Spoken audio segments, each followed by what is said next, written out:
Welcome to Cosmic Motion, an audio program where we discuss motion pictures, good, bad, and ugly, and always interesting throughout the cinematic cosmos. We will be talking about all kinds of elements of this film, and we'll likely spoil some aspects. Please watch the film first, then come back and join our discussion.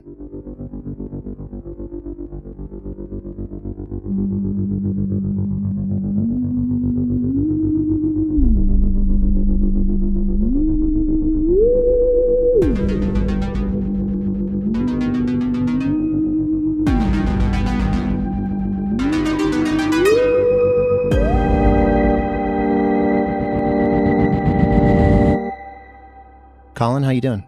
I'm hanging in there, Bill. How about yourself? I'm doing okay. We're recording this during these crazy fires, and we hope that everybody affected is okay, and that it all turns out as well as can be, and our hearts go out for those that have either been injured or are worse. I am a writer, director, editor, and Colin, what do you do? I'm also an editor for television primarily, and a lover, raconteur, storyteller. Man about town. Today we have a guest, George Zaver. George has worked in the entertainment industry for 26 years, testing movies for studios and independents.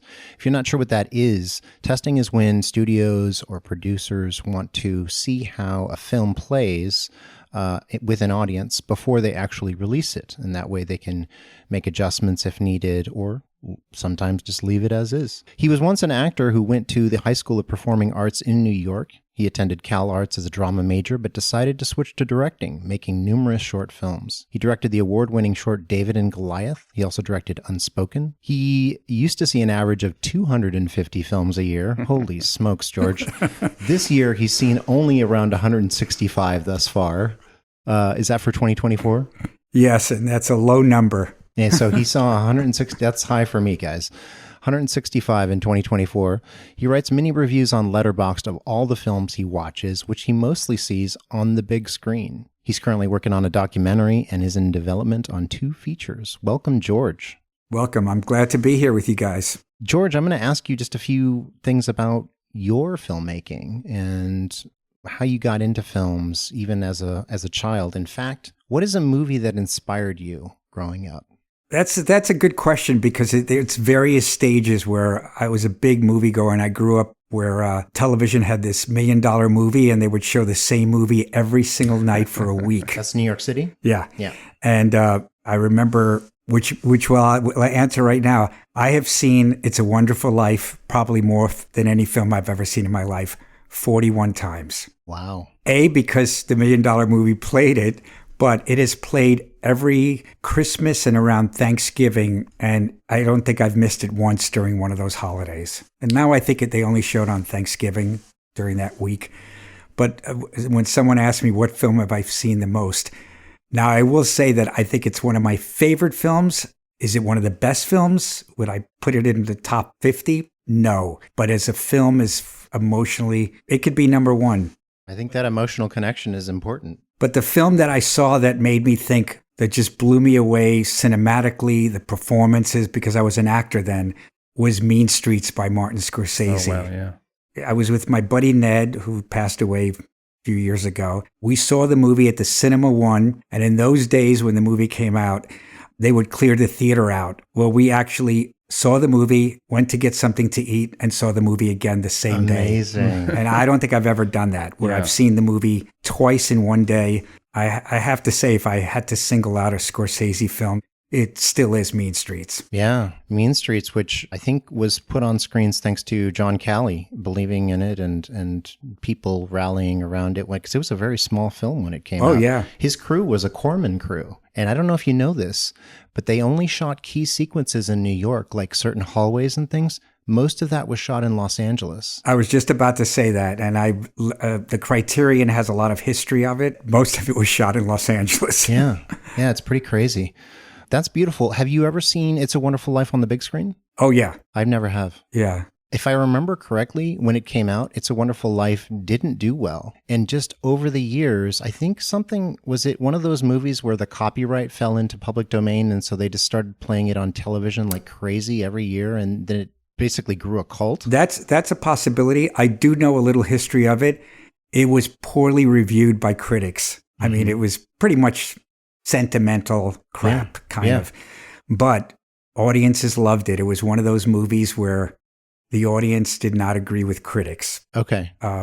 So it did okay in theaters when it came out. I'll give you an example how much I love the movie. The movie ends with this quote when the angel has wings, comes down and says, "No man is a failure who has friends." It's probably my favorite movie quote. It's also the back of a business card that I had. And also when I turned 30, it was put in back of a watch that I got as a gift. Oh, nice. Oh, that's amazing. So it's still my favorite quote, and I think that it's a true quote. You know, there's been a very, possibly really annoying argument about this film online over the last decade or so, which is people are trying to make the claim that it's not actually really a Christmas movie. What? And I guess, you know, from a weird logistical standpoint, I guess you could say, okay, Christmas doesn't happen until the last scene or whatever, you know. Yeah. But doesn't the spirit of that movie actually have to count for something, you know? The spirit of it, and not only that, isn't it in a way kind of a reworking of Dickens's Christmas Carol? I mean, he's taken through this kind of journey of his life in the same way that Ebenezer Scrooge is. That's the connection that I make. You know, I feel like those are sort of, you know, cousins. And I never saw it as a Christmas movie, so it's interesting, but probably the backdrop. Right. But I will also say that one of the impacts of that movie, even though we're here to discuss another film, is the movie makes you look back at your life, and if you didn't exist, how much people would care and miss you and love you. Right. So it's really, it could take place in any time of the year. You know, this man is about to commit suicide, you know. His life is reflected, like, come join me and let's see. For Capra, it's pretty dark. And, you know, Capra had already seen a lot of success. And then he made that film. And I don't think it was a huge success when it came out, but I think it just grew and grew and grew. It was one of those slow burns that... And I read an article recently about the little girl, the youngest daughter in the family. And she was talking about the effect it's had on her life and how it kind of... She left acting a long time ago. And it just kind of kept coming back to her because of, you know, these yearly screenings on TV, $1 Million Movie and other things. And it's taken on a life of its own. Some movies do that. And definitely It's a Wonderful Life has done that. And even though I mentioned Mean Streets, just to segue into my passion for movies, again, with my buddy Ned, who loved foreign films, and our friendship began when I was sitting at the High School of Performing Arts. He went to high school with me, and I was reading the arts and leisure section of the New York Times, and it was an article on foreign films, and he leaned over and he goes, "Do you like foreign films?" And now, I don't know that many people growing up in New York in high school who watched foreign films. Sure, yeah. And somehow we connected, and we would go to the Carnegie Hall Cinema, kind of the theater like the New Beverly here. He we took each other to every Fellini movie, and I took him to every Ingmar Bergman film. That's amazing. And of course he said, "Do you want to slit your wrists?" But I would say that Ingmar Bergman, his films just are like an X-ray vision into the humanity, especially women. I don't think I've seen any filmmaker who has mastered the close-up. Obviously with his DP, his name, Sven Nykes. Yes, Nykes. that his close-ups are just extraordinary. One of my shorts, which is Unspoken, there's some festivals that give you feedback on a film. Yeah. And I got a note by someone who wound up actually, I find out he was a lawyer. And he said, "Oh, how boring. All he does is close-ups of human faces. Wow, that's so uncinematic." And I'll tell you, that did not bother me a single second. You know what's said funny? That. That's hilarious. I have this story that I always quote from John Ford, which is he was on the set of one of his Westerns, I think, and it was raining and they couldn't shoot, you know, what the scene they wanted to shoot. So the first AD or somebody came to him and said, "Mr. Ford, what are we going to shoot today?" And he said, "What are we going to shoot? The most interesting landscape of all, the human face." There you go. Something like that. So anyway, that connected to Bergman in my short. And then when that guy said that, I basically internally in my mind, I go, "This guy's an idiot." Well, you're saying that this guy was the world's biggest Persona fan? Is that what you're telling me? just loves that. Who am I looking at right now? But he's probably one of the biggest inspirations to think of becoming a director, because I wasn't thinking that. I was studying drama and theater. But I probably own all his films. George, you know what we should do? Because I'm literally going through Bergman. I haven't seen most of his movies, but I bought that Criterion box. You did? Yeah. Oh. So I'm going through them slowly, you know, in between other films. And it would be really cool to have you back, and we can talk about maybe one of his lesser known films. Oh, that's yeah. still really good, because every film I see of his is good. Oh, yeah. None of them are bad. Yeah. No. And I tell everyone, before you get married, if you're going to marry someone, or even in a relationship, you should watch Scenes from a Marriage. And that could be a discussion in itself, and it was a TV series, if you know. Yeah, wasn't it like a mini series or something? Yeah, it was like 10 hours or something, which the Criterion has, the TV version and the movie. Okay, excellent. What are some of your favorite aspects of filmmaking? I can tell like you're a guy who engages emotionally with a film the same as I do. What do you look at when you're watching a film, maybe not consciously? Are you feeling cinematography, the music, the dialogue? Is it everything? So I look at films cinematically as visual as it can be, but also like Bergman, the human aspect and very literal. But if I had to define what grabs me is if the story's told visually strong versus in a literal sense. And I'm a big theater going and I love theater. But talking movies, I have very few that I can say movies that just do a lot of dialogue that I'm attracted to, unless the writing is amazing. But a film that's a visual aspect I lose myself. I completely forgot I'm forgetting a movie theater. Yeah. And I think that's one of the reasons I've always, even though I find him a kind of a distant filmmaker, I was always fascinated with Kubrick because his films were so transporting. I mean, 2001 is the most obvious, but the thing is, even Eyes Wide Shut, you just get glued into that film. We're going to talk about that one on this show for sure. Oh, good. But anyway, and I think it's an underrated Kubrick film because I know it was criticized for being, a low point in it, for being his last film. But I know people who have avoided even seeing it. I said, have you seen it? No, I heard it's not good. Oh, it's excellent. But anyway, that said, a film has to make me lose that I'm in the theater, and film that does it intimately and visually. And now I'm starting to watch John Ford because I was never really into Westerns. And his films are very epic in scope and landscapes. But also he's made films like The Informer and other certain films that are very intimate. So, and I listened to his podcast, speaking of podcasts. Oh, the one with Ben Mankiewicz? Yeah. Yeah, the one where they did the sort of story of his career. And I was blown away by his career. He pretty much could do every genre. Ford is a fascinating guy. Yeah. Just like so cantankerous and difficult and yet so humane in his films and so feeling. I think he was an extremely sensitive person. Oh, yeah. And so part of the way that came out was this defensiveness that you always hear about where he was mean to people. But I think he was just extremely sensitive and that really helped him with his filmmaking. But I'm starting to explore his films because I know The Searchers and certain other ones that Stagecoach. But the thing is, he really was, he's considered by many people as the greatest American filmmaker. Well, Orson Welles, they said, well, who's your favorite filmmaker? Who influenced you the most? And he said the three greats. And by those, I mean John Ford, and John Ford. Oh, wow. I never knew that. Let's dig into this film we're going to talk about. So today, guys, we're going to talk about Last Exit to Brooklyn, directed by Uli Edel. It came out in 1989.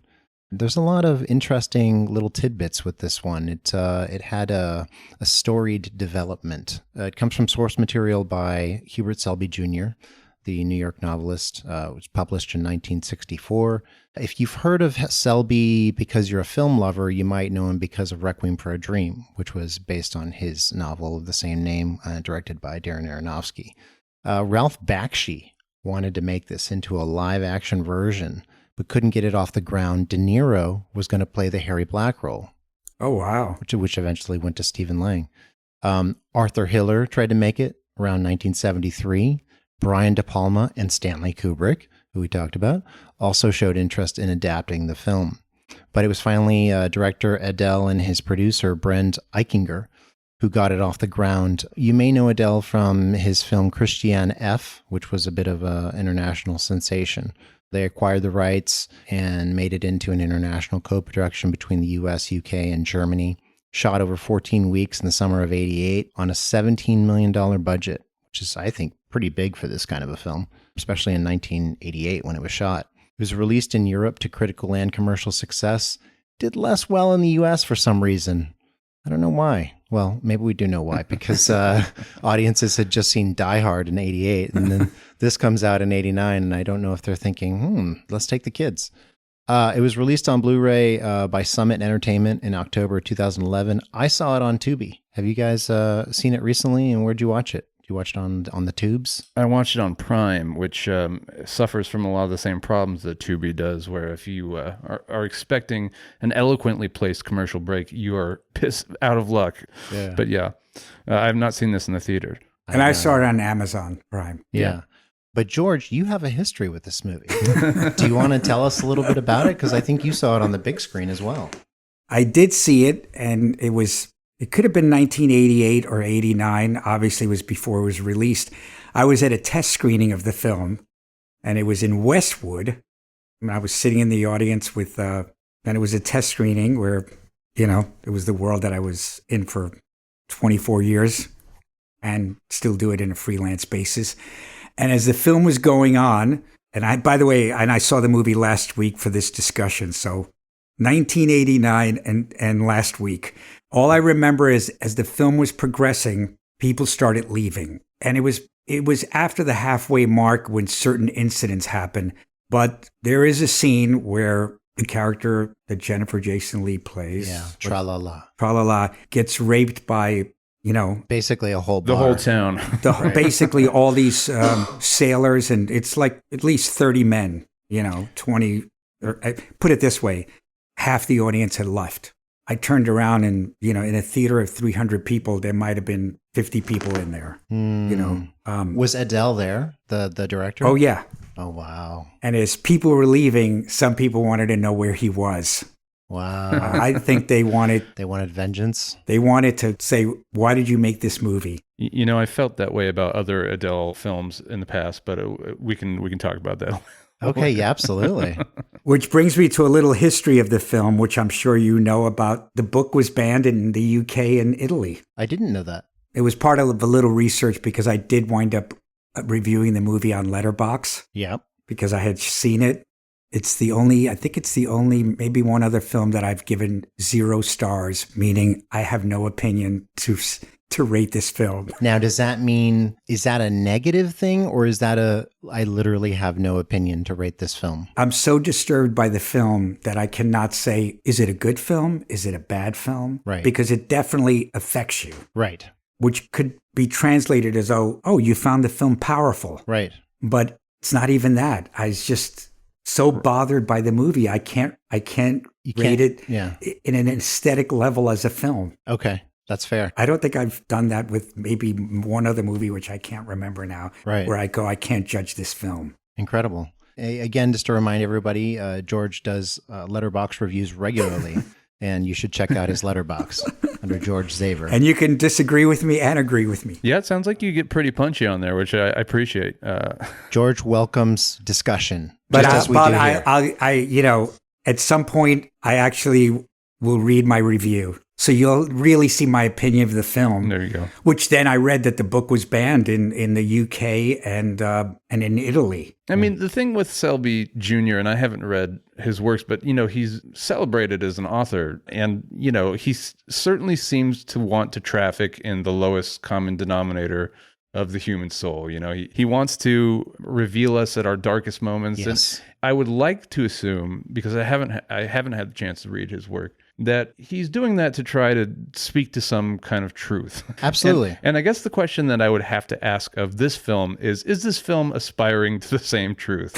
Right. Now, I personally don't think so, but that's also because I also had a very serious allergy to the film in a lot of ways. Yeah. Not so much that I was so disturbed by it that I couldn't talk about it, but I just didn't find there to be a lot of redeeming elements of it. And I mean that artistically as well. And we can get into that. But what about the characters? Were they redeemable? It tries to give you little glimpses of humanity in each given character and tries to afford you some level of sympathy for their motivations. But for me, when you break that out into the real world, and of course, maybe that's a failing of the film that I would even want to do that, none of it holds up. So I don't know, this pathos that they're trying to steep you in. I feel like it's not earned, I guess. Okay. At least not through the machinations of the film. Now, maybe as a novel, possibly, and maybe given access to these characters' interior monologues, maybe you'd have something to chew on there and say, okay, now I can run with this. But Yeah. I don't feel like the film does a good enough job of doing that, personally.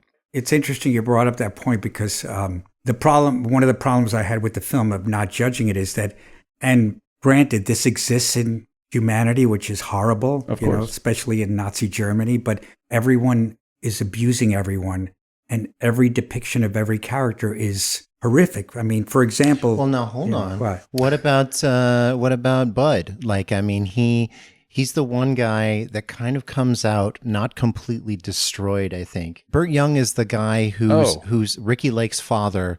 Ricki Lake is impregnated by one of the union workers. Burt is one of the union workers. And Burt gets very upset, of course. This is 1952 approximately, and decides to go talk to the guy, and the guy whacks him over the back with a chair. And so like you do. Things don't start out well, but in this film, he is the one who comes out with the least horrible story, because his daughter is going to marry a guy. They're hopefully going to have a happy family, and they're having a baby. There's a celebration, and even though they don't get along, they're trying. So there's that. That is like the glimmer of hope. Not going to give you that one. You know why? Here's why. What happens at that? Okay, we're way jumping the gun here. At the wedding. But we're jumping the gun here, but we're not really a Describe the Plot podcast, so we can do that. Yes, we can. What happens at that celebration? I mean, he beats the crap out of the groom. They have a disagreement. Yeah, and what is the side effect of all of their actions there? What is the consequence of that fight that they have there? The baby falling on baby falls on the ground. I know. It rolls off the table. And by the way, but wait, that brings them together, because then they're like, wait a second, the baby, and then they all kind of try to protect the baby. It does, and actually, Burt Young in the end has a little smile, like, I'm accepting this. So I'll give you that slightly. That is how bleak this film is, guys. Like, that is the glimmer of hope, seeing this totally dysfunctional family coming together. Yeah, they're brought together while holding this baby that now has CTE for the rest of its life. Like, yeah, I'm sorry. No, that's not, I'm not going to give you that as the warm and fuzzy moment. Well, that's about as warm and fuzzy as this movie gets, because everybody else winds up tragically dead or abused or something. And also, when a character is abused, or Lang's character is potentially maybe molesting this little kid. He totally, And what do? They crucify him. They crucify him. So it's like, Which these days that might be getting off easy. I suppose you could say that the workers maybe get some kind of redemption. I mean, ultimately they're made to suffer, but there's no particular face in the crowd, that we can kind of latch onto and say, this is the person we can celebrate. But at least the workers kind of get what they want. That's true. It's very bleak. I gotta, nobody can argue that. Selby tells very bleak tales. And, as anybody who's seen, Requiem for a Dream, that's no spot of sunshine either. I mean, I love that film. Right. But he traffics in human suffering. And to Colin's point, is he achieving something? Or I guess I should say, is this film achieving something with the source material? I mean, are these characters redeemable? Are they people that we want to watch stories about? A lot of questions are left unanswered, like that Harry Black character played by Stephen Lang. Like, is this can we rally around this guy after he tries to abuse that kid? Yeah. And at first I was with him up to that point. And then at that point, I'm like, what is he doing? Why is he doing that? Okay, you're gay in 1950s America. That's a really tough spot to be in. I understand why you don't want to be around your wife. I understand why you have a lover, a trans lover. I understand all of that. But, at that point at the end, I wonder, what is Selby or the film telling us? I mean, if I were to be generous, and possibly if we read Selby's work, I suppose what it's trying to say is life can be bleak, especially in these places. And I don't know Brooklyn at this period. I guess it would be during the Korean War. I don't know life in Brooklyn at that period well enough to say that life was squalor and dark and there's a very little light ahead of the tunnel. But maybe what he's trying to say is, hey, no matter how much people are suffering, no matter how much pain they impart to others, we can at least try and sympathize with that pain or that suffering. I think that it absolutely is part of what he's saying. Yes, and I think the source material may achieve that, and the film is grasping at that, and maybe in very brief moments it kind of achieves that, but it rarely does for me. That's why to me, the film, you guys both alluded to Requiem for a Dream. I mean, that is a more successful film that is doing a lot of the same things. I think it gives you cause to get into these characters' heads and explore their motivations a little bit more, and the film gives you more to hold on to in that regard. I don't feel like this movie does that particularly well. Yeah. One of the interesting aspects of the movie for me, and one of the reasons why I feel some distance from the characters and from the storytelling, is because it's told in a very theatrical way. When I'm watching it, I feel like I'm watching a play. That's because of the directing, the acting, the cinematography, the locations and the way they're shot, etc. They're all great. The movie looks amazing. The acting is fantastic. And yet there is a distance from, since this material is so raw, to show it in a kind of theatrical way is an interesting distancing by the storyteller with the audience. And I don't know if they did that because they thought the audience watching something a bit more raw, like maybe Requiem for a Dream style, would be too much. Oh, Ben. I think the love of your life just walked in, sat at the counter. Yeah? Wait. Why, Vincent, what a surprise. When did you get out from your incarceration? Oh, wait a minute. What's he saying? Don't you worry, Sal. If I should choose to address you, you can be sure it'll be in monosyllables. May I join you over there, Vincent? Yeah, sure, Georgie boy. Come on over here. That's... You getting comfortable there, Georgie? Oh, Vincent. You've gotten so much bigger and hotter since I last saw you. Yeah? It's too bad I didn't have you upstay with me. I had a couple of sweet kids up there, but they didn't have chips like this. You're a gorgeous man. Got my libido twitching. Twitching, huh? And maybe this theatricality or this sort of heightening is a way to protect the audience so that they don't feel so much of the heat. But I felt like it took me away from some of the emotions of the characters. At the same time, like I said, I think the locations are amazing. They shot it in Red Hook, Brooklyn. They shot some on stage in Munich, in West Germany, but they shot a lot of it near where Selby wrote the novel. Montero's Bar and Grill, which is apparently a landmark in that area, is in the movie. They use it. So they're realistic locations, but the way they're shot, beautifully, by the way, by Stefan Zapsky, who's an amazing DP, I think, and worked a lot with Tim Burton and Errol Morris.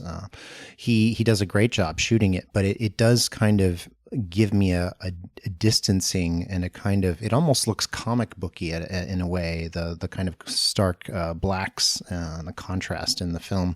What did you guys think about how it made you feel? Did it feel theatrical to you? Did it feel realistic?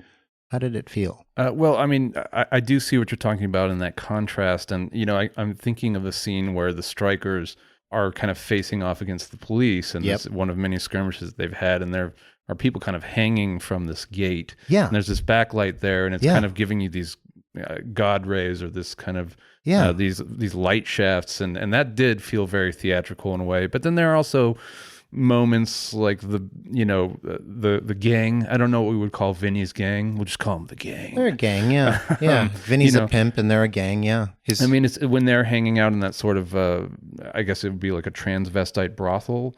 That felt kind of like Larry Clark and kind of grungy and kind of, I don't know, more. You thought so? A little bit. So I feel like it is kind of trafficking in both modes. Okay. Yeah. It's interesting you said that. I felt it was more raw and realistic. Okay. In fact, it crossed the line, and I think Jennifer Jason Leigh is pretty extraordinary in this film. But at one point, which obviously it's not only her behavior in the bar with people kind of abusing her and she's drunk herself, but obviously the rape scene, I started feeling that the actress was being abused. Like I was watching a performance, but I was thinking, well, put it this way, there probably definitely wasn't an intimacy coordinator on that set because she is being molested even if everyone's acting. So- No holds barred. And I was like, Jennifer Jason Leigh went for this, but this is really scaring me. So it was that. But I'll tell you who I felt was theatrical when you talk about that. I felt that the gangs, which Stephen Baldwin is one of them. Stephen Baldwin, 100%. I felt that they were in like the Lords of Flatbush. Yeah, Stephen Baldwin. Or even Fonzie. I just felt like they were like the theatrical. Stephen Baldwin's like playing a character out of like one of Joel Schumacher's Batman movies. Oh, absolutely. Like just like totally clownish and he's got over the this top. laugh that he keeps doing.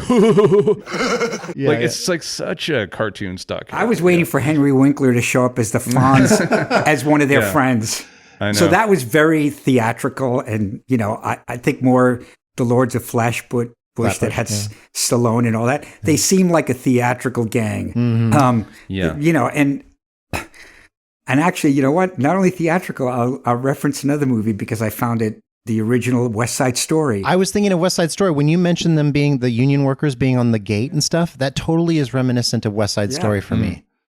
It is to go back to something that you were just talking about, George. It's interesting that you mentioned that situation with Jennifer Jason Leigh and the potential for where it maybe felt like she was really being raped. Because actually, I think was it Melanie Griffith? They're going to cast somebody. Patricia Arquette. Yeah, sorry, Patricia Arquette was going to be cast for that role, and I believe she turned it down on those grounds. Am I correct? Well, she turned it down because she found out she was pregnant, and she didn't know if having a baby inside of her and going through everything that the character goes through would be a positive thing for the baby. Right. So she said that she like talked to the producers, took a walk around the block, and then let them know, guys, I don't think I should do this. She's not wrong. No, she's not wrong. That was probably a smart move. Yeah. Another person who was trying for the role at the time, auditioned, didn't get it anywhere, I don't think, Courtney Love. Oh, wow. Could completely see her in the part. Yeah. Yeah. But I gotta say, watching it again since I saw it, Jennifer Jason Leigh was just no holds barred performance. She's remarkable. Fearless. Totally fearless. And emotionally, physically. Yeah. That's why I felt it was almost like, even if it was staged and all that, I felt like she's probably telling everyone, go as far as you can, of course, not being raped. So you talked about there probably not being an intimacy coordinator. I'm sure you're right. There was probably, hopefully the director and other people were talking to the guys like, okay, guys, calm down. But she herself took on the role because apparently I read that she told the extras and the people involved in the quote unquote gangbang, guys, remember this is just a movie. Oh, good. But she does, to your point, George, sink into the role in a way that other characters don't, at least for me, and that includes Paulie and the rest of Vinny's gang, and unfortunately, even characters that you want to sympathize with, like Georgette, and they are such broad stereotypes in a way that it's difficult to latch on to any of them.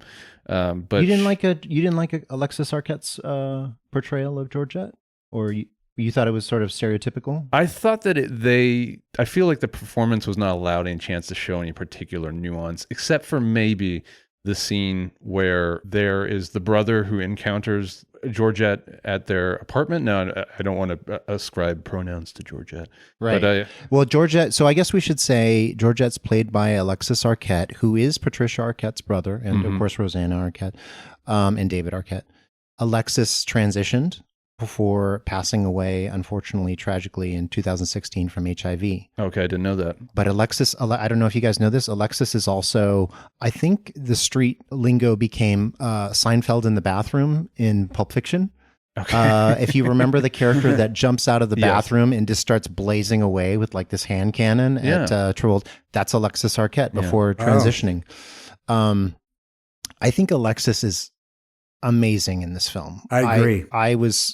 I was really impressed. I'm surprised that they or she didn't get more work that was bigger after this, probably because she was transitioning, or, that they maybe, I don't know if that was a Hollywood kind of bigotry happening, but I felt like they took this opportunity to really take on this role and humanize it. I was impressed. The character reminded me of, that's why I didn't feel it was stereotypical. I just felt like reminded me a lot of Leon in Dog Day Afternoon.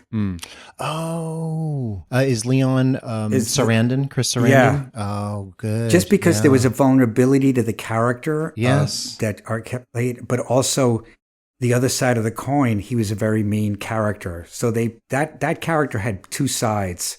I mean, you just saw different layers in it, which I have to say is Arquette was so damaged that I felt for her, that I wanted to help her. So her scenes in the bar of wanting more and more drinks and flirting. And liking that the Vinny character, Peter Dobson. And just wanting to be like, pay attention to me, was more heartbreaking than empathetic. I was just like, my heart's breaking. This person is so damaged. But also it's the 50s. Yeah. I mean, I whatever you have to say about Selby and whether, in the movie, and whether they're achieving the kind of pathos that they're trying to depict trans characters in the 50s, in that book in the 60s, and then in the movie in the late 80s. It's pretty remarkable. Like I never saw stuff like this when I was a kid, and I didn't know that this depiction even existed. And what's also interesting is like, even the straight characters who are probably transphobic or homophobic, it's depicted in a way like they all know each other. They're all used to being around each other.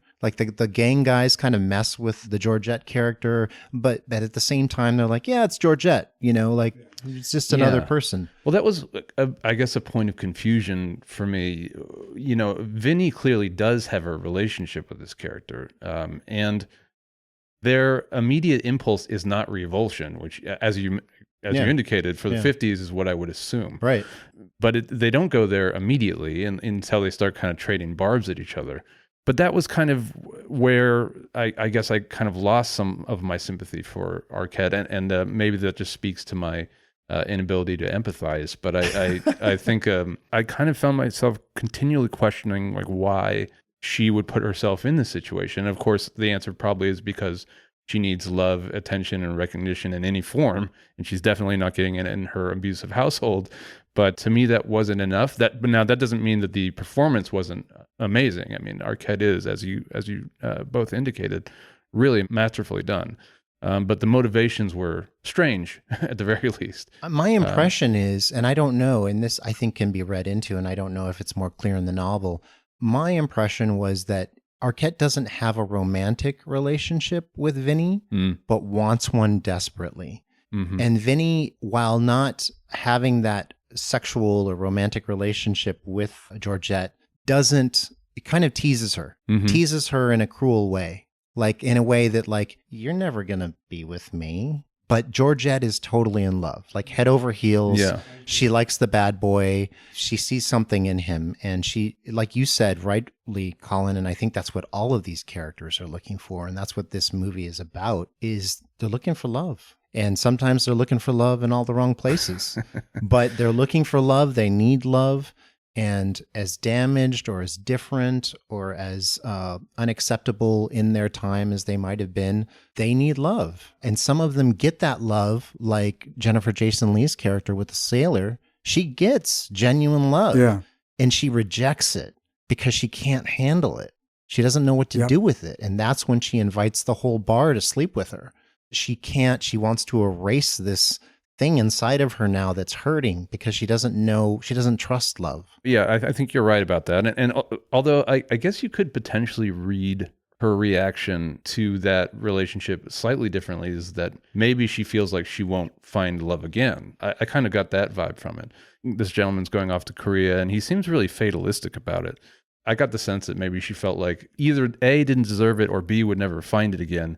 And I saw that almost as a moment of despair rather than I'm rejecting this. Oh, I think it's despair, but I take number one as opposed to number two. Okay. I think it's that, I mean, and maybe you're right. Maybe she doesn't think she'll ever find it again, but I think it's actually that she doesn't know what to do with it because she's never probably been properly loved. And so she freaks out and she becomes bitter and angry because she's a woman who's had to be hard her whole life. And now she's been opened up and she doesn't know what to do about it. Where you been?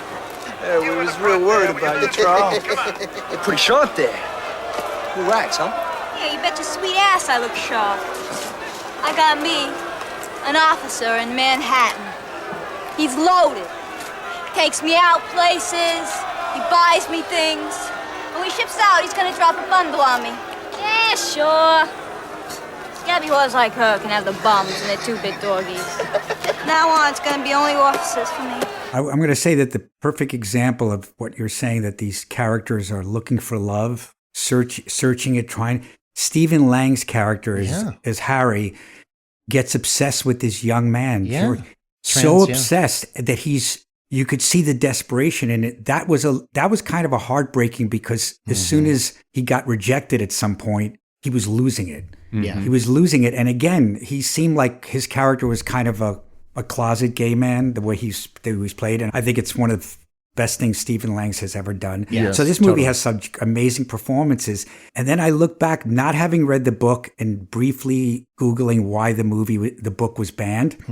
A lot of it might have to do with who the characters were in the 50s being gay. Oh yeah. It was called, I forgot the word they used, obscenity. They felt the book was obscene. Mm-hmm. And Selby's writing about things he saw on the streets in his reality. Yeah. That's gutsy. And then there's no, you're watching this for as long as the movie is, and then you're going, is there any shining light in this film? Well, and I agree with Colin on this. I mean, I think Colin is saying something like this, that it is so dark, it is so bleak, it's hard.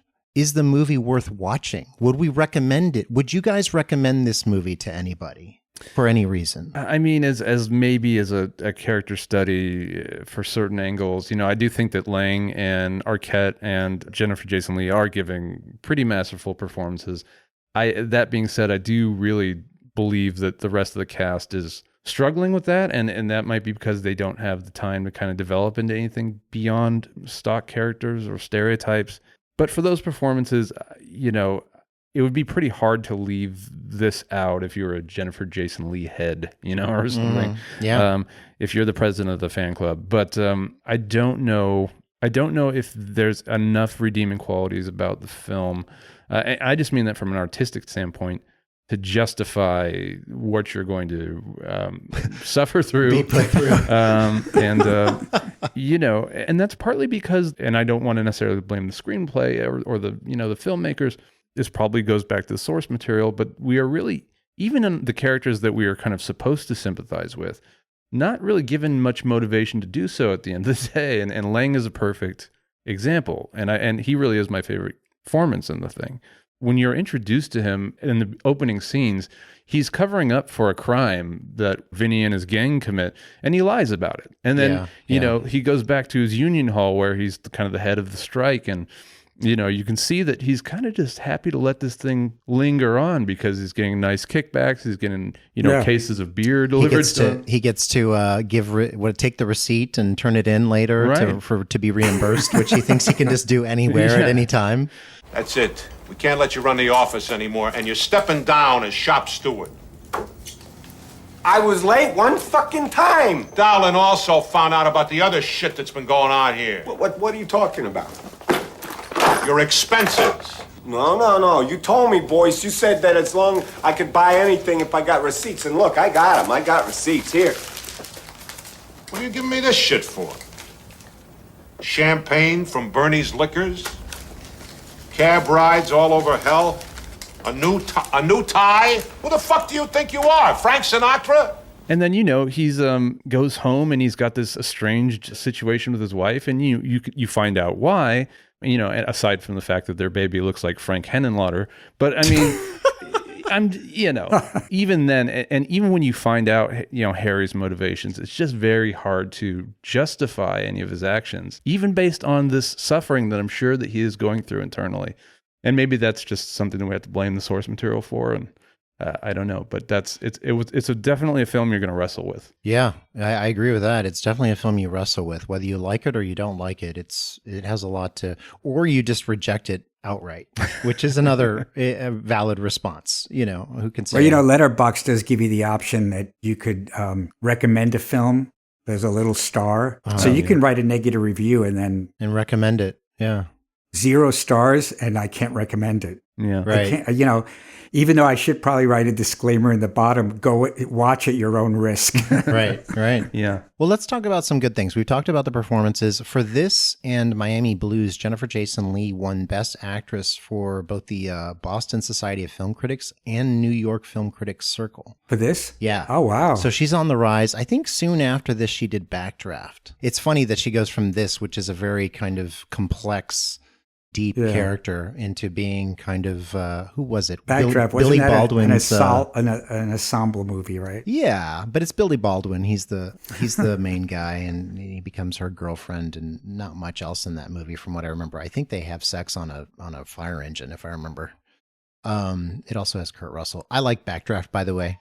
No Backdraft hate. I'm just saying, like, that role was not as meaty as this one. It's a Ron Howard joint, isn't it? It is a Ron Howard joint. Okay. That's true. I mean, you did mention earlier that the positive aspects of the film is take away the gang that felt like a little theatrical and all that. Cartoonish, yeah. The movie feels very lived in and gritty. I mean, not just the subject matter, but just like the characters, the behavior, the bar scenes, they all felt really authentic. Yeah.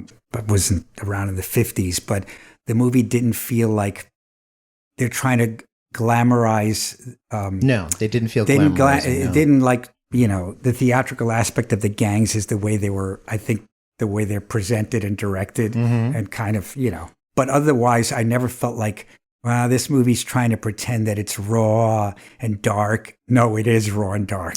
But I will mention, and I know there's a lot of aspects. I'll tell you one strong aspect of the film, and I didn't know this. And then I went, wow, he did the score? Right. Talk about it. Who is it? Mark Knopfler. Yeah.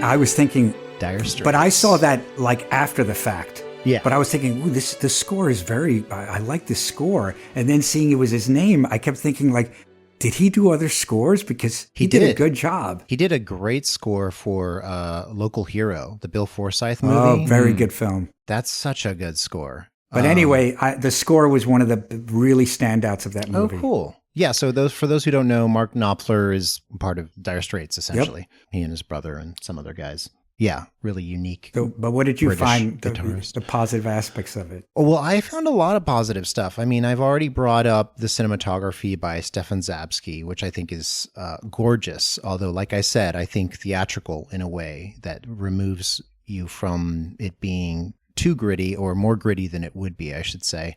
I love Zabsky. If you haven't looked at his work, he shot Thin Blue Line for Errol Morris. He shot Vampire's Kiss with Nick Cage.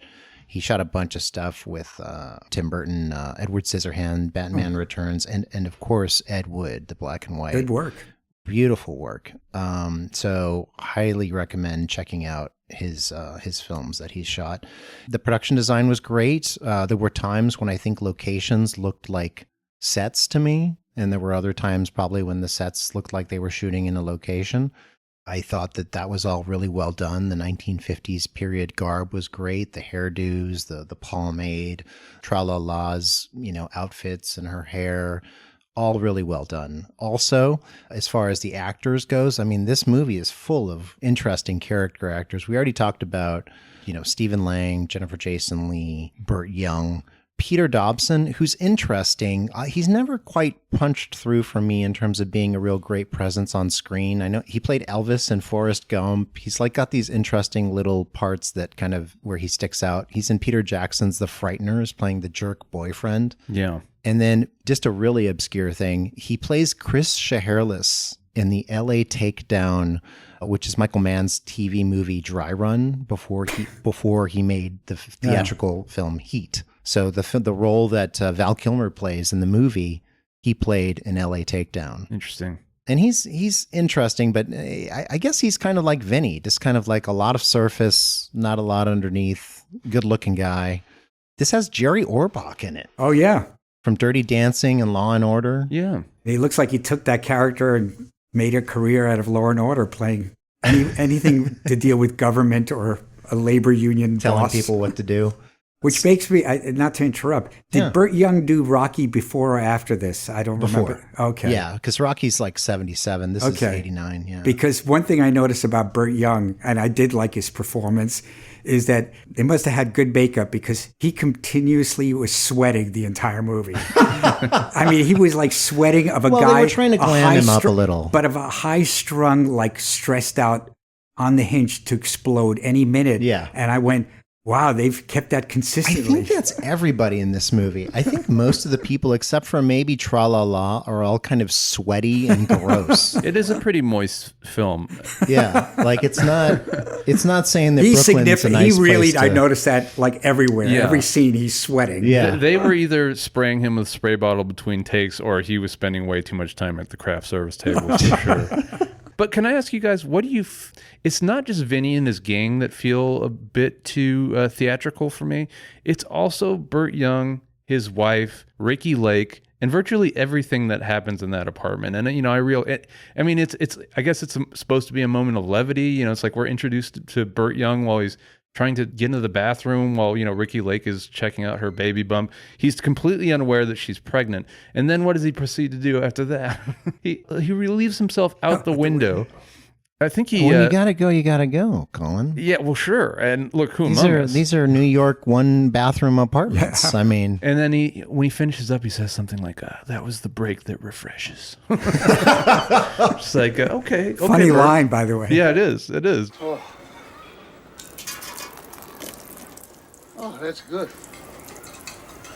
The pause that refresh. Mama, look what Daddy's doing. But it's like, that whole family felt a bit extra, I suppose. I feel like, I mean, to me, like, again, it very much feels like a play. It feels like it was written as a play that was performed and then adapted. Now, that isn't the case, but that's what it feels like to me. But that's maybe part of what is so hard. Part of why it's hard for me to recommend this film is because there is such an incongruity between the gritty performances that we're talking about, because there are those gritty moments and those gritty performances, and then there are these really heightened performances, and they don't seem to gel particularly well together, at least for me. Okay. That being said, I mean, they're all doing good performances. It almost feels like they're performing in different films. The only one that bothers me, I think, is Stephen Baldwin. He's a little too much for me. Yeah. Everybody else, I think, does a good job, but... or a great job. That whole crew is a little bit... I mean, you know, we didn't mention Sam Rockwell. I was about to say, did you see Sammy Rockwell? Yeah. Basically being a glorified extra. I don't even know if he has a single line. I don't think he does. No. That's why I wasn't going to bring him up. No, bring him up. This is the fun stuff that we want to talk about. Maybe that's how he got his SAG card. Yeah, maybe.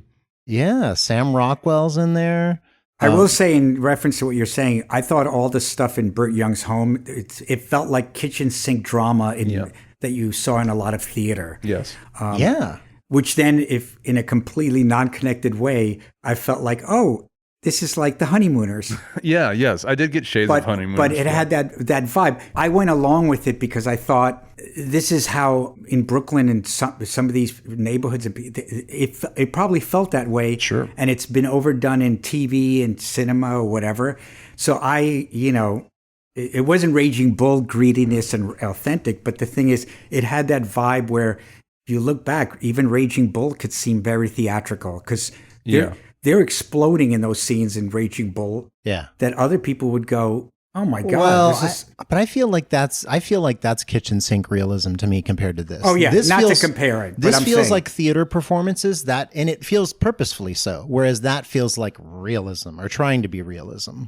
Yeah. It feels more Cassavetes, and this feels more like, more like a 50s movie. I agree or with you. Yeah. And I'm going to segue to kitchen sink drama that is done brilliantly, like, let's say, Raging Bull. Mm-hmm. Do you guys watch The Bear? Mm-hmm. I've seen a little bit. Well, there's an episode called The Seven Fishes, and it's when every family is in this scene, and it's complete chaos and madness. Is that the one where the car goes through the wall? Yes, I've seen that one. It's the who's who of actors, and it's sort of a sandbox family. Yeah, Jamie Lee Curtis. Episode, but it's so escalated in the drama, and I grew up in a Greek family, and there was drama sometimes at Thanksgiving and things going on. But then I've heard people go to me, very few people say to me, That was so unrealistic. People don't yell and scream and on a Thanksgiving dinner and all that. And they go, all I could say is, you are very lucky, but that is more real than you think. No, very true. Very true. That there's that much drama. They go, oh, it's heightened reality. It's like over the top. Yeah. And I'm like, it really depends on, where you grew up and holidays with the family. And I'm gonna throw in a movie that has nothing to do with the conversation, but it's where you grew up when you connect to a movie. And we were talking earlier what movies affected me or whatever. When I saw Ordinary People and I saw the coldness and the distance of this family and kind of almost like, I'll never forget Mary Tyler Moore says to her son when he goes, look, I got an A. And she says something like, I got an A+. I thought those people in that movie were alien. I said, do they exist? And I saw that movie pretty young. They exist. And then over time, growing up and meeting people from all walks of life, I go, oh, that's as real as the family and the bear or in a kitchen sink drama that you think is over the top. Yeah. So I think it's what you come in with your background. And granted, it does feel more theatrical in Last Exit to Brooklyn, but I never thought it was... their behavior was over the top. Right. Most of them feel like they're portraying human beings. Yeah. Well, but it had to do a lot with the writing, because you're right. He goes out to piss outside the window. I can buy that. If you got to pee, but could you imagine the family at Ordinary People need to piss? No. They would just hold it and suffer. Hold it in and suffer. Yeah. But maybe that's part of it. And I think you're right, George. And maybe that's part of why I kind of am reacting this way to that family. Because I do think that the kitchen sink drama family can be a very real reflection of an actual family situation. But this almost felt like they were aping other things that they'd seen. And you mentioned like the honeymooners. They kept waiting for him to say, to the moon, Alice, and it just... it was almost like they were looking at these other examples that we have a cinematic cornucopia of them at this point. But well, maybe that was part of what they were trying to do. Maybe they were trying to kind of lure us into this. Oh, this family from the 50s TV, maybe. And then they show us, the crazy side or the the different side or the more violent side that is not. And where it gets theatrical, and that I was kind of going, no one's stopping this. The fight at the wedding goes on and no one's trying to stop it. Yeah. That does feel like Hollywood movie. Yeah. It goes on. That fight goes on for a while. It's like the They Live fight in a way. And then the baby. And you don't hear anyone yelling, what about the baby, until the baby is on the ground.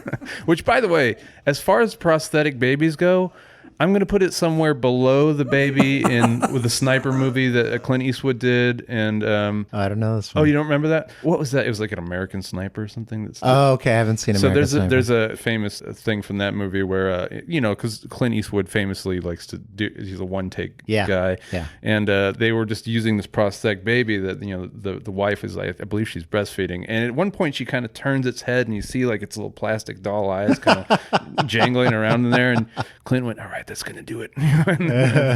They called that one a take. I want to keep talking about the actors if you guys are okay with that. Some of the other people that show up in this movie, the forever character acting Mark Boone Jr. plays the bartender. Oh. He's in tons of stuff. Wow. You're good because, sometimes I'd see a face and go, where did I see this person? Well, he's much thinner in this movie than he is later. He got bigger as time progressed, but it's still him. He's got that mug. He's the Mark Boone Jr. Mike Starr is one of the company men in the scene where the union guys are hanging off the gates trying to get in. I don't know who that is, Tom. Oh, Mike Starr is a character actor who's in lots of stuff. He was in Miller's Crossing the next year. And so is, by the way, I'll go back to Mike Starr, but I just want to also mention somebody that nobody's going to know probably, Mario Tedesco, who plays Clarence Drop Johnson in Miller's Crossing. Do you remember the guy who Johnny Casper hits the Dane in the face with the shovel, and then this guy starts screaming? He's in the corner, and he's basically a boxer who throws fights, and they call him Drop. And that guy is also one of the union guys in this movie. And I saw him and I was like, hey, it's that guy from Miller's Crossing. Not on his IMDb. They should fix that. But back to Mike Starr. Mike Starr plays the guy who Ed Wood goes to. Yes. And he's like, I think he funds his movie. He has to convince him. So he convinces him to give him money, makes a movie, and then Mike Starr just goes ballistic because he can't sell the movie. Nobody wants it. I think it might be Glenn or Glenda or something. Oh, wow. And he's like, why you made this piece of... And he's really upset. He's hilarious in Ed Wood. You should check it. But you know his face. You've Yeah, seen him yeah. in 50 I'm sure I have. You've seen He's him. in Dumb and Dumber. He's in Mad Dog and Glory. Who's he in Dumb and Dumber? I don't remember him. I believe he's one of the heavies. Okay, And then he's always a heavy. He plays heavy a lot. Yeah. Yeah, he's kind of a big, forceful looking guy. He's in Uncle Buck. You guys are good. But Mark Boone Jr., just to go back to him really quickly before you can keep going, Yeah. I just want to call out one role that he did that everyone has slept on. There's a Prime series called Patriot that nobody watched, and if you please stop what you're doing and watch that series. It will never. It got 2 seasons. They were talking about a third. It never got one, but it's really, really interesting filmmaking in TV form. What was it on? That was on Amazon Prime. Okay. Yeah, really, really interesting series. But anyway, I digress. And we know that's good. And But William, you're the only one would spot who did extra work on a film and got a career later. I don't know. But that's good. But also, obviously, we talked about Ricki Lake, and she had just been in Hairspray. Wow. So she's just sort of busting out, and they put her in this really serious drama after Hairspray, which is interesting. John Waters to Uli Edel, just shows you don't know where you're going to go if you're in Hollywood. So those are just some of the interesting people I spotted and you guys spotted. Other good things about the film. I think the writing is pretty strong, whether, you agree with what it's saying or not. It's adapted by Desmond Nakano, who also wrote American Me, which is directed by Edward James Olmo, which is about Mexican mafia and the prison. American prison system. And he also wrote and directed White Man's Burden later with John Travolta. He also, here's for a little bit of a really little tidbit, co-wrote Black Moon Rising, starring Tommy Lee Jones. Wow. His co-writers. The car heist film? Could be. I've actually never seen it. Have you seen that one? Neither have I. It's a wacky film. Yeah. Well, guess who his co-writers are? William Gray and John Carpenter. Wow. Oh, wow. Yeah. So that's kind of fun. That is a film. It's a heist movie where Tommy Lee Jones steals a concept car to do the heisting. I think Linda Hamilton's in it. It is very. This will be inconspicuous. It's a really strange film. I think it's always interesting to see young Tommy Lee. He's got a very strange energy about him in his younger performances. Yeah. Although his face didn't really change for a long time. He always had that Tommy Lee gruff look. Yeah, he always looked like he went bobbing for apples on the fry later for sure. Anyway. Yeah, I mean, I think we've talked about Stephen Lang, who's struggling with being gay. We've talked about Jennifer Jason Leigh's character, who's a prostitute, who's struggling with falling in love with a sailor, somebody who genuinely cares about her. Talked about Burt Young, who, winds up being the most fortunate of the bunch, but he's really kind of a schlub. I guess I would just quickly ask if you feel like Stephen Lang's descent, his kind of spiral into this out of control need for love, is if you buy it. Yeah, he loses his job. He's kind of on the outs, and he's got this opportunity for love with what is essentially like an escort. But that maybe I feel like it's a really strong leap from that to child rape. It is for me too. No, that really jarred me because, like I said, I was with his character until then. I empathized. Right. I was like, and then he did that, and I was like, but why? And what is that saying about? What is the author telling us about gay men? Like, is he saying that? Oh, well. This person was gay, so it's okay. Obviously, they would also go after children. It's like, I think it would have been a stronger, more humane portrayal if he hadn't. I mean, without being reductive, I do think that is just, we don't have the hindsight of his interior monologue from the book. I do get the sense that maybe if we flesh out the way he's thinking or his inner turmoil. And he's drunk, I think. Isn't he drunk when he does it? I was going to say maybe he was, but I it came out of nowhere also. But I also saw that as soon as he was rejected by the man he was obsessed with, he started getting very self-destructive. Mm-hmm. Yeah, that's another thing. It's like he's kind of self-destructive all around. I mean, he gets fired from his job because he keeps spending company money on his own private stuff. He doesn't. He was a mess already. Right. He's a mess, and he doesn't treat his wife very well. I get it. It's the 50s. He's gay. Life is really giving him a hard lot to deal with. But I mean, to then just continuously, he just seems like a very selfish character in the end. He essentially rapes his wife. We forgot to mention that. That's right. Well, I mean, she's kind of like coming on to him earlier, and then kind of tries to give him some of the moves in the bed. But she wants to have sex, and he does it in a way that she probably doesn't necessarily want. Yeah, yeah, it's that was pretty hard to watch as well. Yeah, for sure. Yeah. Totally. Another reason to not have empathy for him. Yeah. The list is getting long. He is definitely the hardest character to empathize with as far as the main characters go. I mean, obviously, because and Selby and the movie are asking a lot of us if they want us to. But to Stephen Ling's credit, one of the hardest characters to try and portray, and he does it well. He does. He quits himself well. He does. There are films, and maybe I'll ask you guys when we wind down conversation, it made me think of films that I will never see again. Yeah. But maybe that are dark, grim, and either superb, but that you go, I don't want to experience. And I have a particular film that I think is brilliant in the way it's made, but the minute I saw it and when it was over, I go, I'm never going to see this film again. Yeah. That's Henry, Portrait of a Serial Killer. Oh. I can never watch that film again because I was so disturbed. But as a film, aesthetically, it is so well crafted. The performance is frightening. Yeah. But I can't watch it again. So I have a weird connection to that movie, a very slight connection. I worked at MPI Home Media in Chicago, outside of Chicago in Orland Park briefly, and they made that movie. They produced that movie. And it's one of the few films that they had produced at that time. They have since developed a company called, I think it's Dark Skies, and they've made a bunch of movies with Ty West and other people. But yeah, that I haven't watched that movie because of what you're saying. Like, I've just heard it is such a brutal film, and I'm not into serial killer. I'm not. Well, I like serial killer stories, but I'm not into watching protracted, brutal sequences where people are just suffering for a long period of time. Yeah, I mean, like, did you see it? Have you ever seen it? I have. Yeah, and I know what you're talking about there. Although at least I feel like there's enough kind of an interesting character study that maybe it could warrant a rewatch. It doesn't feel like it's just prurience for prurience's sake, but it is a tough. That's why film. it's called a portrait. Yeah. But again, it's like one of these films where aesthetically it's so well done, and the performance I don't want to experience again.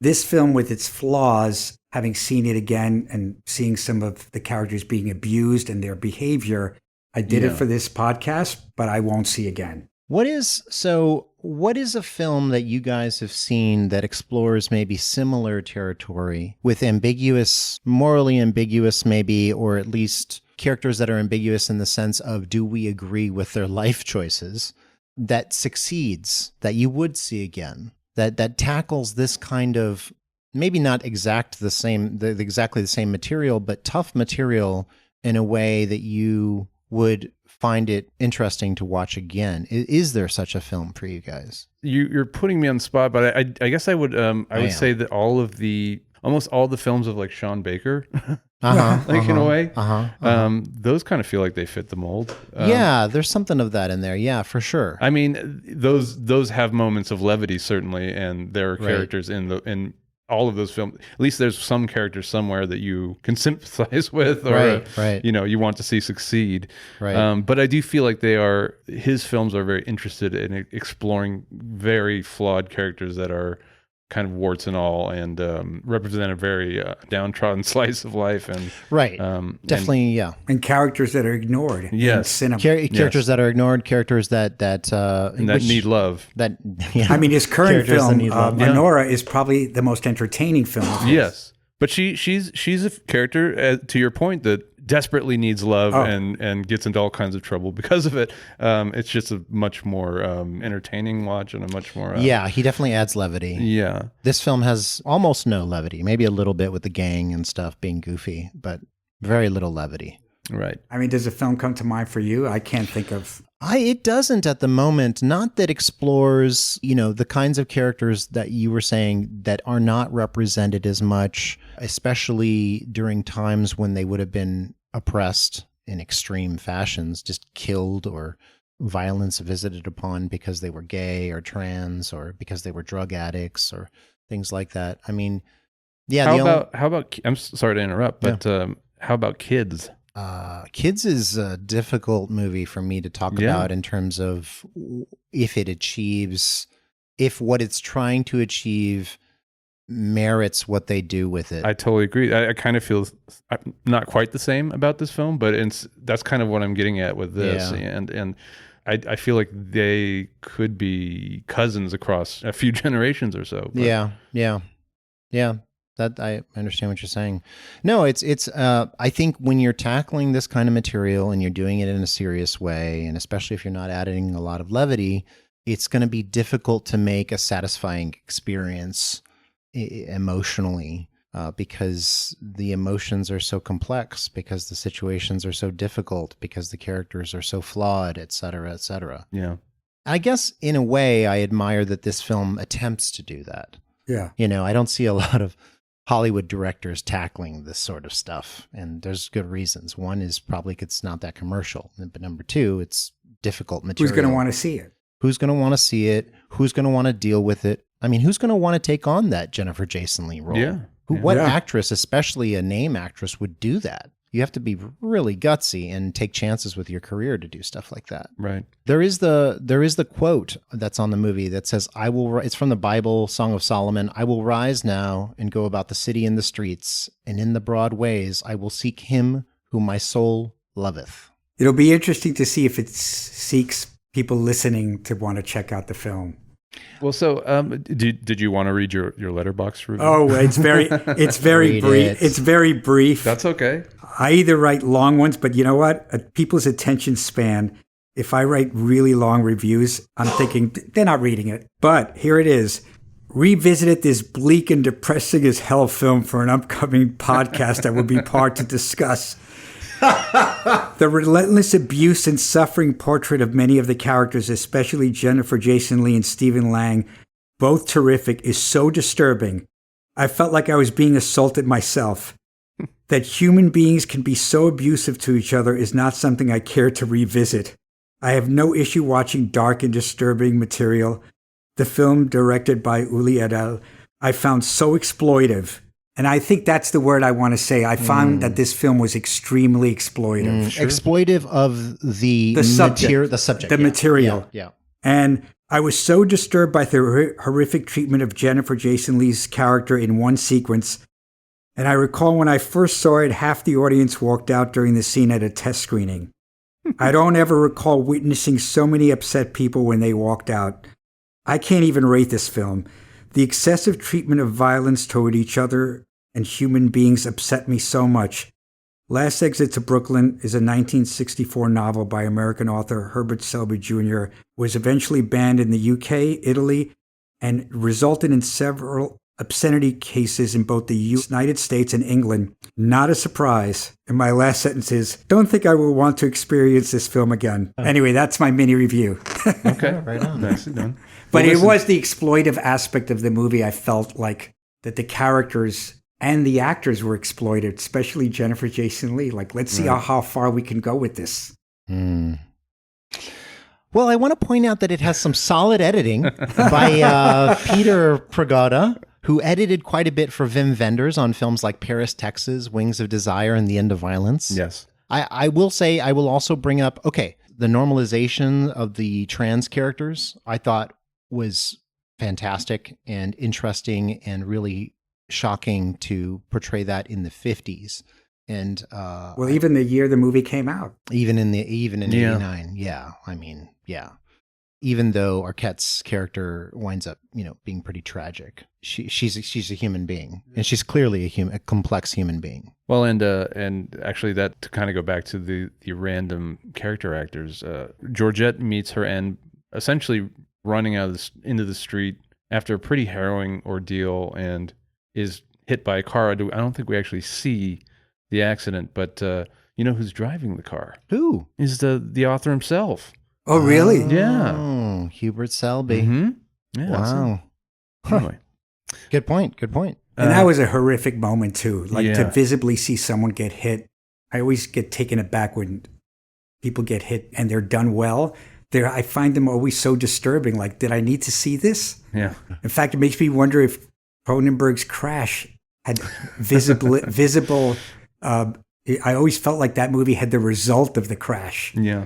I don't know if you've seen it, right? I actually haven't. That's one of the few Cronenberg movies I haven't seen. Yeah. And I think we should do it on this podcast. And you know what? It's a fascinating film. Well, he's fascinating. usually fascinating. I think it's one of his best films. Okay. George, all of my minor fender benders always end in hours of intercourse. Just saying. No, that and Naked Lunch. Yeah. And The Fly. Beautiful women We in could that do film. we could do a Cronenberg day Oh, too. yeah. Well, actually, and I do want to heap some positivity on this thing. You mentioned the editing. It's a bit of a high wire act to balance this many stories and kind of tie them together thematically, especially in a way when you're involving characters that probably will never see each other or meet each other. They do that pretty well in this. So kudos to the editing. I agree. And the movie was never confusing. Right, exactly. You could easily forget time, place, how these characters are related to each other. Did Polly interact with Jimmy or Vinny or whoever? Is it Jimmy? Yeah, it's like you could very easily get lost, and you never do. So kudos to them. Right on. George, just to take us out here, what are 3 films you've seen recently, old or new, that you suggest the audience check out? They don't have to be the best films of all time. They could just be interesting. Yeah. Do you have 3 that you'd like to? Oh, yeah. I'm going to say this year because I think that this year has some really wonderful, terrific films. Yeah.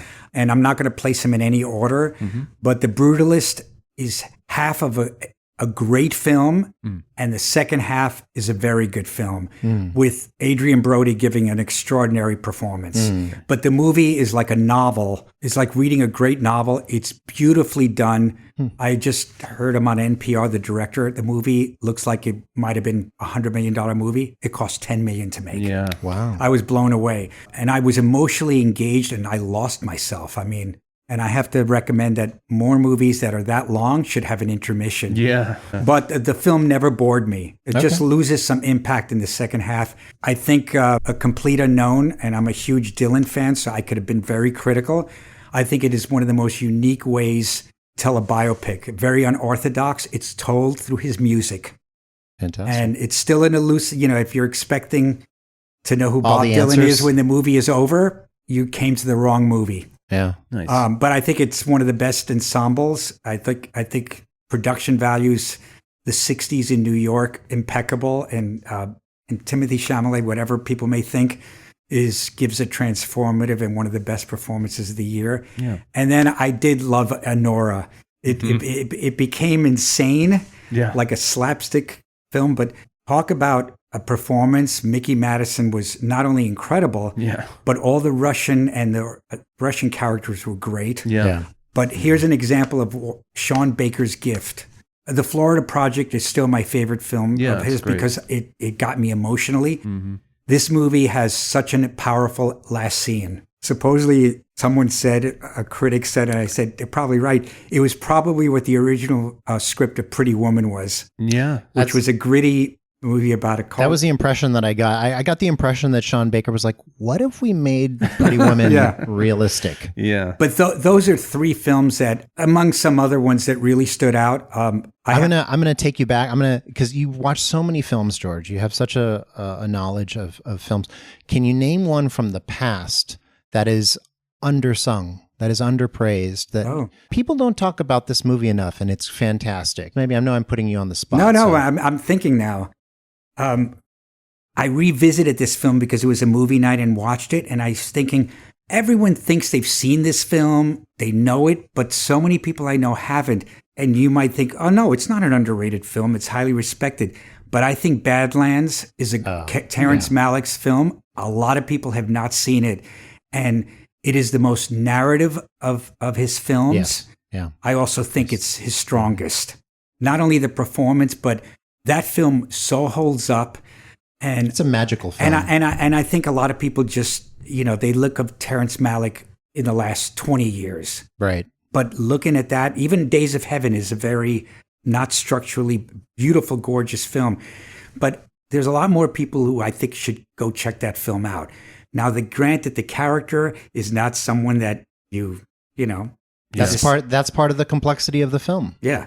That comes to mind of something I saw from the past currently. And then I went, wow, this film still has... I rewatched it again myself recently, and I was floored by the originality. It doesn't feel like any other movie. And I put it this way, boy, did Martin Sheen look like a James Dean. James Dean would have played that part if he was a young actor at that age. Yeah. And a pretty much unknown Sissy Spacek. Young Sissy Spacek. As far as I was concerned. Yeah. What about you? From current or past? Past that you saw that that's underappreciated. Oh my gosh, so many. Okay, I'm going to give you a funny one. 1984, The Adventures of Buckaroo Banzai Across the Eighth Dimension. Wow. Oh my God. That film, I adore it. It is undersung. It is definitely a gem. When it came out, it kind of, I think, had a hipster vibe to it that kind of went through Hollywood from what I've read. The humor is so unique and clever. The acting is fantastic. The cast is incredible. It's shot in part by Jordan Cronenweth. So there are scenes that look amazing with his lighting. And then, Fred Conenkamp, who took over, also did a great job with it. It's a truly unique comedy of bizarre proportions, and I'd highly recommend it to anybody. Kids can watch it and not understand most of the jokes and still be entertained, and then they can watch it again when they're adults and realize that it is completely hilarious. So I'm assuming it's streaming. I actually don't know if it's streaming right now. But I'll look it up. You asked me, I never saw it, but I head. know the film. I know, but I've never seen it. It is a side of Peter Weller you don't get to see all that often, so I'll give it that. Yeah. What about yourself? Or current? Well, I don't know how undersung this film's praises are, but everyone has been talking about Juror Number 2 because Clint just released that, and it made me want to kind of go back and watch some old Clint. And I've always been a big fan of Play Misty for Me. Great movie. Oh, yeah. And I just don't ever hear anyone talk about it. And I think just for Jessica Walter alone, now that movie, it really goes to some places. And it does. We should do it. We should do it on this show. We should. Is it really saying anything particularly prescient or interesting or relevant? No, not necessarily, but just Jessica Walter's performance alone, I think, is worth its weight in gold. So I'm going to recommend that one. That's a good one. Since you mentioned Clint Eastwood, not many people have seen Juror Number 2, but everyone I know who's seen it thinks it's a solid film. I think it is solid. I do think that it's saying some things about the justice system that are interesting. I guess maybe not that surprising if you think, not to make things political, but if if you're thinking about the version of Clint Eastwood pointing at an empty chair versus, the Clint Eastwood that was like the mayor of Carmel or whatever, it's saying some interesting things, but I do think it's masterfully done. It's incredible that he can keep cranking out. What is he, 90 now? 92? I think it's worth watching, certainly. And Nicholas Hoult is quite good in it. It's a good film. I just saw it myself. Well, do you want to tell us anything about the films that you're developing or the documentary or any of that? I could tell you the documentary because I've already shot numerous people and I want to do it continuously. But I saw a Japanese film, I think now it's going on 11 years ago, and it asked a profound question. And the movie is not a sci-fi film, by the way. It's called Afterlife. Oh, yeah. You've seen it? Yeah, I haven't seen it, but I know of it. Anyway, it asked the question, but in this movie, they recreate it for you so you could take it in your afterlife. If you could take one memory with you in the afterlife, what would it be? I think about 11 people I've shot is I get specifically with them, like, not just to rattle off, even though I should just take people on the street and see what they do impulsively, is to relive it almost like an acting teacher. You get specific, like someone would say, it was Thanksgiving when my family was together. And I go, which Thanksgiving? Yeah. Who was there? And who's the in one the where my mother drove the car through the wall? Well, if it was that. Yeah. But anyway, it's almost like, I can't even say it's a documentary. It's going to be a testimonial thing. I'm interviewing people, all walks of life, ages. I find that an interesting subject matter. I also learned that don't do couples. I shot a couple together, and she got upset that it wasn't about her. Oh, no. About how they met. Wait, so just so I can wrap my head around this, so you're asking people if they could relive one Well, memory. not relive it. The main question is, what memory would you take with you in the afterlife of tomorrow? I don't want to make it bleak like you're going to die tomorrow. Sure. It could change. And then I asked them, but instead of just asking their answer, I let them go. If they're talking to me in a general sense, I asked them, like, I'll give you an example. One gentleman said to me, it was when my mom read my first bedtime story. And I said, where was this, in your bedroom? I got specific, but this is the thing he couldn't remember. And then he did, and he got all emotional and went to that moment. What was the book? I said, what was the book you read?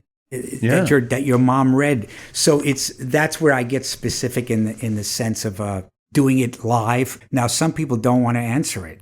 They gotta want to pick it, which brings me to why am I obsessed with that question? So I saw the movie 10 years ago. I haven't answered it for myself. There you go. But I just find it a fascinating question that I don't know what will come of it. It might just be a YouTube testimonial of. So what are you calling this film? I'm not calling it Afterlife. Maybe I'm calling it The Question. But I mean, even now, not that I know we're winding down, but me asking that question, you think you know the answer to that, or you? And some people have to say, I'll have to think about it. Yeah, I would have to. I'd have to probe my history for a while to dig that one up. I mean, my friends joke and they go, you mean it's not you seeing Bruce Springsteen 94 times? Yeah. Maybe one show. Have you really seen Bruce Springsteen 94 times? 67. Holy smokes. You must be excited for old Jeremy Allen White's. And I read that book, and it's a great book. Okay, there you go. About the how he made Nebraska. Fantastic. Which I'll probably be very critical to, like the Dylan movie. Hopefully you'll be just as pleasantly surprised. But the thing is, that's a testimonial doc, so I almost don't want to, maybe it is a doc format, but it's testimonial. Right. I'm fascinated with what people say and also what people make up. But anyway, that's that. And my scripts I'd rather finish it and then talk about it, because I always feel like a work in progress is just do it, finish it. Well, George, it's been a pleasure to have you. Thanks for the invite. Yeah, thanks for sharing with us, man. I'm excited to see your work. Yes, Thank likewise. You. And now when you guys have to think about that question. Well, we at the very least, we know you're a good sport because you put up with this film. And yes, exactly. And hopefully we'll get the chance to link to it, but go check out George's Letterboxd. Sounds like you'll... and you can... George's Letterboxd is legendary. And I try to be more positive than negative. There you go. This episode is sound engineered, edited, and mixed by Colin Dixon. This was produced by William Budell and Colin Dixon. Original music composed by Michael Riola. Recorded at Boo's Hollywood Dell in beautiful Hollywood, California. If you'd like to contact us with comments, suggestions, or high praise about George's Letterboxd, email us at cosmicmotionshow@gmail.com or send us a voice message at speakpipe.com/Cosmic Motion. You can find us on the socials at Cosmic Motion or Cosmic Motion Show. Please note that emails, messages, audio, or other media you send us may be featured on the show. Thanks for joining us for this episode. We want to thank our guest, George Zaver. We look forward to sharing more thoughts with you on the next one. Until then, keep learning, growing, and creating. Colin, thank you. Thank you, Bill. Thank you, George. Colin. Thank you, guys. Thanks for the invite. You guys have a good one.